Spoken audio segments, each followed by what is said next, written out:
மாங்கொட்டை உடலுக்கும் கூந்தலுக்கும் சருமத்துக்கும் செய்யும் அற்புதங்கள் தெரியுமா? மாம்பழத்தை சுவைக்கும் நாம் மாங்கொட்டையை கீழே போட்டு விடுவோம்.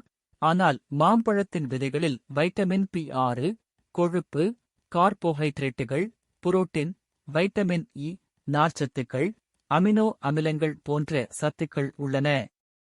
இதில் நிறைய ஆன்டி ஆக்சிடென்ட்கள் காணப்படுகிறது.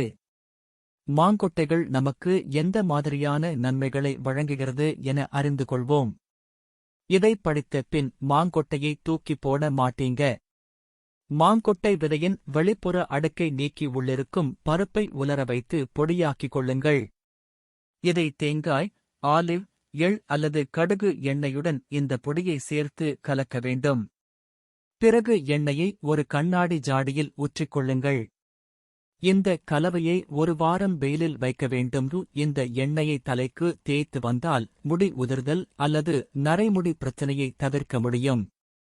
இந்த எண்ணெய் தலைமுடி நீளமாகவும் கருப்பாகவும் அடர்த்தியாக வளரவும் உதவுகிறது. மாங்கொட்டை எண்ணெய் ஒரு சிறந்த மாய்ச்சரைசர் மாதிரி செயல்படுகிறது. அதனால்தான் பல லோஷன்களில் இந்த எண்ணெயை பயன்படுத்துகின்றனர். இது சருமத்திற்கு ஊட்டச்சத்தை அளிக்கவும் சருமத்தை ஈரப்பதத்துடன் வைத்துக் கொள்ளவும் உதவுகிறது. இதை முகத்தில் தடவி வரும்போது சரும ஆரோக்கியத்தை மேம்படுத்த உதவுகிறது. மாம்பழ விதைகள் பொடுகை போக்க உதவுகிறது. மாம்பழ விதை வெண்ணெயை தலைமுடியில் தடவி வந்தால் நல்ல பொலிவு கிடைக்கும். இதை கடுகு எண்ணெயுடன் சேர்த்து சில நாட்கள் வெயிலில் வைத்த பிறகு அந்த எண்ணெயை தலையில் தேய்த்து வந்தால் அலோபேசியா, முடி உதிர்தல், ஆரம்ப கால நரைத்தல் மற்றும் பொடுகு போன்றவற்றை போக்க உதவுகிறது. மாங்கொட்டையை வெயிலில் காய வைத்து பொடியாக்கி பல் துலக்கி வரலாம். இந்த பல்பொடி பற்களை ஆரோக்கியமாகவும் ஈறுகளை வலிமைப்படுத்தவும் பற்களை வெண்மையாகவும் வைக்க உதவுகிறது.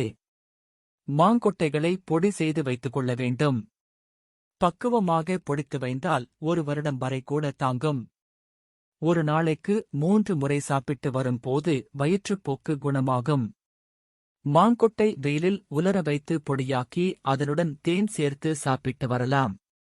இந்த பதிவு உங்களுக்கு பிடித்திருந்தால் லைக் மற்றும் சப்ஸ்கிரைப் செய்து பகிருங்கள். மேலும் இதுபோன்ற தகவல்களுக்கு தொடர்ந்து இணைந்திருங்கள்.